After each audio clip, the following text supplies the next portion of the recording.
Bom dia!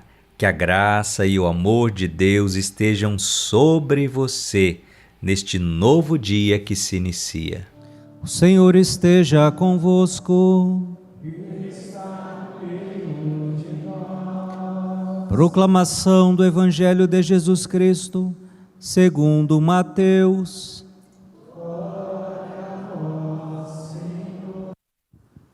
Naquele tempo, Jesus foi à região de Cesareia de Filipe e ali perguntou a seus discípulos: quem dizem os homens ser o Filho do Homem?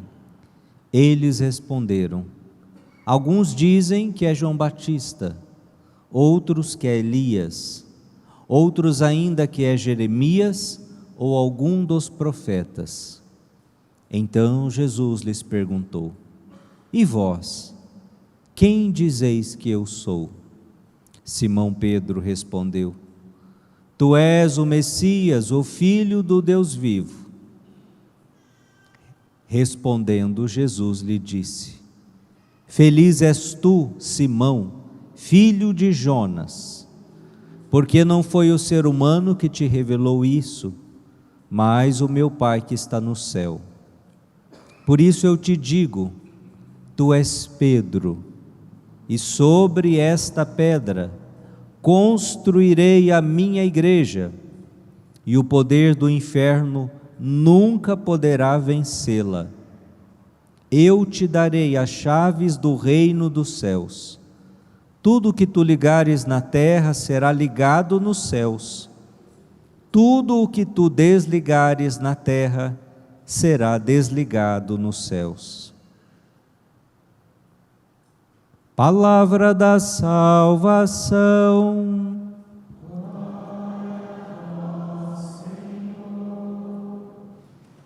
Levanta-se Deus, intercedendo a bem-aventurada Virgem Maria, São Miguel Arcanjo e todas as milícias celestes, sejam dispersos os seus inimigos e fujam de sua face todos os que vos odeiam, em nome do Pai, e do Filho e do Espírito Santo. Amém.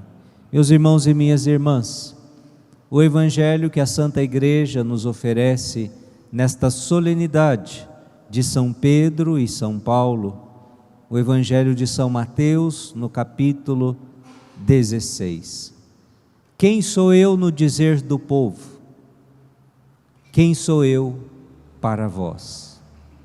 Já ouvimos tantas vezes este Evangelho, tantas mensagens que podemos tirar para a nossa vida e para a nossa caminhada de fé, mas hoje, de modo especial, à luz desta celebração, dessas duas grandes colunas da nossa igreja, Pedro e Paulo, precisamos nos debruçar diante deste Evangelho, pedindo ao Senhor o dom da fé, a luz do Espírito Santo, para crescermos no entendimento e na compreensão daquilo que é o primado de Pedro e a constituição da Igreja de Cristo, a fundação da Igreja de Cristo. Tu és o Messias, o Filho do Deus vivo. Num ato de fé, Pedro proclama, professa a fé. Tu és o Filho de Deus, não um homem que Deus assumiu como filho, não, tu és aquele que veio de Deus, o Filho eterno, para habitar entre nós. E o próprio Jesus vai dizer: Simão, não foi a carne que te revelou isso, não foi um ser humano que te revelou isso, mas o meu Pai que está no céu. Esta profissão de fé de Pedro foi uma graça, foi uma revelação divina, foi uma concessão do Pai. E este foi o sinal que Jesus esperava. E sobre este sinal, Jesus proclama: a partir de agora tu és Cefas, no grego, que quer dizer pedra. Por isso ele passa a se chamar Pedro. O nome dele não era Pedro, era Simão. E como pedra da igreja, eu te digo que tu és Pedro, e sobre esta pedra construirei a minha igreja, edificarei a minha igreja. Primeiro ensinamento: Jesus quis uma igreja. Jesus quis edificar uma igreja. Jesus quis deixar uma igreja. Sim, Senhor, e não qualquer igreja, a minha igreja, a igreja de Cristo, a igreja de Jesus.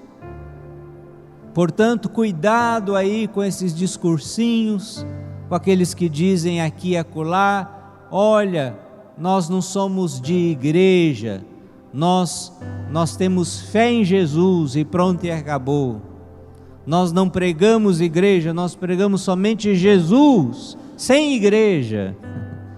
Então parece que não é o Jesus do Evangelho, porque o Jesus do Evangelho quis uma igreja, fundou uma igreja e deixou um alicerce visível, um fundamento visível, uma pedra visível, porque a pedra invisível é o próprio Cristo.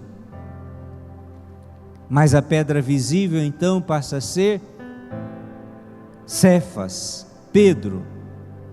E não só funda a igreja, prepara que tem mais ainda. Sobre esta pedra eu construirei a minha igreja, e o poder do inferno nunca poderá vencê-la. Jesus aqui prometeu algo que haverá de se cumprir até a sua segunda vinda. Esta igreja que ele fundou, o poder do inferno nunca poderá vencê-la. Tentará, tentou, tenta. É o que ele sabe fazer durante 2000 anos. O encardido e o seu reino. Atingir a igreja, destruir a igreja, vencer a igreja. Conseguirá? Não. Mas que ele tenta. Não consegue destruir a igreja, mas infelizmente consegue levar muitos a perderem a fé e a desistirem da igreja. Isso infelizmente ele consegue, porque é a liberdade humana. Só isso, padre? Não, prepara que tem mais. Jesus disse para aquele Pedro, para aquela pedra, acho que, não sei se porque pois Pedro, talvez porque ele era bem cabecinha dura, né? Parecia uma pedra. Ou o coração dele também tinha um coração meio duro, aquele Pedrão, viu? Eu te darei as chaves do quê? Do reino de Deus. Meu Deus do céu. Eu não tenho coragem de dar nem a, sei lá, acho que a chave da casa para alguém, se não for de muita confiança, da sua gaveta, dos seus documentos, do seu quarto. Você não entrega para qualquer um. Jesus entregou a chave do reino de Deus. Tudo que tu ligares na terra será ligado nos céus, tudo que tu desligares na terra será desligado no céu. Gente, isso é tremendo, isso é grande demais. Mas por que, padre, que Jesus deu tal poder a homens? Porque era preciso. Porque era preciso. Porque Jesus não estaria mais entre nós. Quem ficaria é a igreja. E a igreja, então, como sinal e canal da distribuição das graças de Deus, como instrumento de salvação. E a igreja tem que ter o poder de gerir, de administrar os bens de Deus nesta terra. Ligar e desligar, perdoar pecados, absolver, consagrar a Eucaristia, conceder indulgências, o perdão, confirmar as pessoas na palavra, manter viva a doutrina da fé de 2000 anos. Quantas vezes, né, a fé, a doutrina, o ensinamento é desviado daqui, é tentado desviar dali, e a igreja então tem essa missão de, a nossa fé é essa aqui, nem para um lado nem para o outro. Essa é a fé dos apóstolos. Quantas heresias vieram, quantos ensinamentos falsos, mas o poder das chaves, o que o Papa, junto com o colégio dos bispos, proclama de modo oficial: estamos com a igreja, esta é a nossa fé. É o poder das chaves, porque se não tivesse isso, tudo cairia num subjetivismo, e os irmãos separados, eles caíram nesse subjetivismo. Não, é o que eu penso, é o que eu interpreto, e aí cada vez mais cada um tem uma ideia, vai lá e funda outra igreja, e assim vai pipocando para lá e para cá, vira essa confusão. Por quê? Porque precisou. Claro que aqui Jesus quis correr todos os riscos possíveis e imagináveis, mas ele saberia que ele estaria à frente, de algum jeito, em todos os momentos, sobretudo pelo divino Espírito Santo. Por isso, meus irmãos, tenhamos esta convicção. Quando Jesus escolheu Pedro para ser o chefe dos 12, não foi uma escolha por acaso. Quando Jesus, depois da ressurreição, chama Pedro à parte e diz: tu me amas? Pergunta 3 vezes: Senhor, tu sabes que te amo. O que Jesus fala? Apacenta as minhas ovelhas, apacenta os meus cordeiros. Veja a transformação na vida de Pedro, depois de tantas deslizes, quedas, negações, até mesmo violência. Esse homem derrama o sangue em Roma, é crucificado de cabeça para baixo, pela fé em Cristo. Ele estava à frente da igreja, da comunidade em Roma. O vermelho que hoje nós nos vestimos não é para ficar bonitinho, não. É o sangue dos mártires, é o sangue de Pedro, é o sangue de Paulo, é o sangue dos nossos patriarcas na fé, que deram a vida. E assim a igreja foi continuando. Pedro morreu, mas deixou um sucessor. Os apóstolos morreram, com exceção de João, todos morreram mártires, mas deixaram sucessores. Não mais eram chamados apóstolos, mas eram chamados bispos, episcopos, que foram agregando a si os presbíteros como seus principais colaboradores, e também os diáconos, para servir às mesas, às questões sociais das comunidades, para que os presbíteros e os bispos pudessem se dedicar à oração, ao ensinamento e à pregação do Evangelho, à santificação do povo de Deus. E assim a igreja foi crescendo, foi se espalhando, foi se multiplicando. Tempo dos mártires, tempo dos santos, tempos dos grandes combates, tempo do forjar a teologia, a nossa doutrina católica. Tempos de graças pelos séculos dos séculos. E cada bispo, que vai ordenando outro bispo, impondo as mãos, transmitindo aquela sucessão apostólica que recebeu de um dos 12, até chegar aos nossos hoje, 2000 anos. Quem é o nosso bispo? Ele se ordenou bispo por si mesmo? Os padres colocaram a mão na cabeça dele e ordenaram? Não, foram pelo menos 3 bispos, que um dia foram ordenados por outros 3, e aqueles por outros 3, e aqueles até chegar lá. Qual é a única igreja que tem isso, meus irmãos? Igreja Católica Apostólica Romana. Por isso, isso nos dá esta garantia de que estamos na barca de Pedro.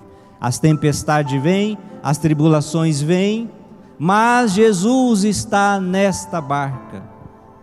Por isso, não desistamos, não desanimemos, não nos desiludamos de estarmos na barca de Pedro.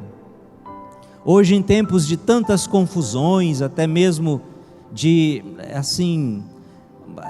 más informações, a gente não sabe se por ignorância, se por maldade mesmo, né? Pessoas da igreja, pessoas que se dizem católicos, cristãos, fazendo guerra dentro da própria igreja, contra os nossos pastores, contra o Papa. Pessoas que não aceitam, por exemplo, o papado de Francisco. Aliás, tem grupos que se dizem católicos que pregam que desde o Concílio Vaticano II, estamos falando de 65, há mais de 50 anos, na ideia deles, a igreja está sem Papa.